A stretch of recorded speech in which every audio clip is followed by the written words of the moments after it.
Assalamualaikum warahmatullahi wabarakatuh. Kembali lagi di video pembelajaran akuntansi pemerintahan. Di video kali ini kita akan belajar bagaimana sih prosedur belanja SKPD yang menggunakan mekanisme LS. Di video ini bukan fokus pada belanja barang dan jasa. Seperti yang anak-anak sudah tahu bahwa aktivitas belanja SKPD adalah aktivitas yang lazim dilakukan oleh SKPD. Nah, pada aktivitas belanja SKPD itu dikenal dengan adanya dua metode atau dua mekanisme. Yang pertama adalah menggunakan UP atau uang persediaan. Dan yang kedua adalah menggunakan mekanisme LS atau mekanisme langsung. Nah, apa sih bedanya? Nah, ketika SKPD belanja menggunakan uang persediaan atau UP, biasanya bendahara pengeluaran akan langsung melakukan pembayaran kepada pihak ketiga atau pihak penyedia barang dan jasa. Tetapi di mekanisme LS, pembayaran itu tidak langsung dari bendahara pengeluaran. Tapi bendahara pengeluaran dia akan mengajukan terlebih dahulu pembayaran ke bendahara umum daerah atau BUD. Lalu nanti pihak BUD lah yang akan mentransfer ke pihak penyedia barang dan jasa. Jadi secara singkat contohnya seperti ini. Misal SKPD membeli ATK, alat tulis kantor, ke PT Jaya Cempaka. Nah, setelah ATK-nya diserah terimakan dari PT Jaya Cempaka ke SKPD, maka bendahara pengeluaran SKPD dia akan langsung membayar atau mentransfer uang dari rekening bendahara pengeluaran kepada PT Jaya Cempaka.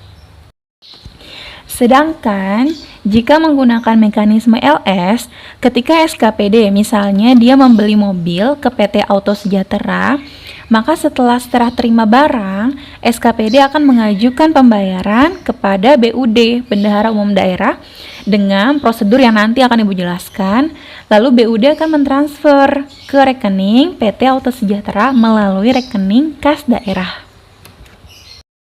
Jadi di sini mulai ada gambaran ya bagaimana sih perbedaan antara mekanisme menggunakan UP dengan mekanisme LS. Nah, sekarang Ibu akan menjelaskan bagaimana sih prosedur dari awal ketika bendahara pengeluaran mengajukan ke PPK SKPD sampai pada pentransferan dana dari bank yang ditunjuk oleh PPKD ke pihak ketiga atau pihak penyedia jasa dan barang. Jadi dalam mekanisme atau prosedur belanja langsung di SKPD, pihak-pihak yang terkait itu secara garis besar dia ada 4. Ada SKPD, ada PPKD atau Biro Keuangan, yang ketiga ada bank yang ditunjuk oleh PPKD, dan yang keempat adalah pihak ketiga atau pihak penyedia barang dan jasa. Langkah yang pertama adalah ketika SKPD menerima pengajuan pembayaran dari pihak ketiga atau penyedia barang, dan berikut kelengkapannya ya, maka bendahara pengeluaran atau bendahara pengeluaran pembantu akan membuat dan menandatangani SPPLS dan SPTB. SPPLS itu adalah surat permintaan pembayaran langsung. SPTB adalah surat pernyataan tanggung jawab belanja. Nah, surat ini itu rangkap 3 dan dilengkapi dengan berbagai macam lampiran-lampiran yang diperlukan. Lalu, bendahara pengeluaran akan mengirimkan SPPLS ke PPK SKPD. PPK SKPD itu adalah pejabat penatausahaan keuangan SKPD. Lalu PPK SKPD dia akan meneliti kelengkapan dokumen SPPLS, lalu memverifikasi bukti pengeluaran, dan setelah diverifikasi akan memberikan cap telah diverifikasi pada bukti yang telah diverifikasi. Apabila dianggap belum sesuai dan lengkap, maka paling lambat 1 hari kerja terhitung sejak diterimanya pengajuan SPP, PPK SKPD akan menerbitkan surat penolakan penerbitan SPM atau surat perintah membayar dan menyampaikannya kepada bendahara pengeluaran beserta dokumen pengajuan SPPLS untuk dilengkapi dan diperbaiki. Lalu, PPK SKPD akan mencatat surat penolakannya dalam register penolakan penerbitan SPM.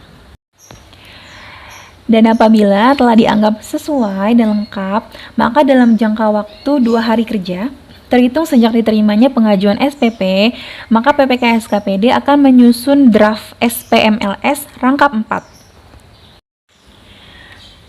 Kemudian, PPK SKPD menyampaikan draft SPMLS serta surat pernyataan yang menyatakan bahwa uang yang diminta tidak dipergunakan untuk keperluan selain pembayaran langsung dan SPTB kepada pengguna anggaran untuk ditandatangani.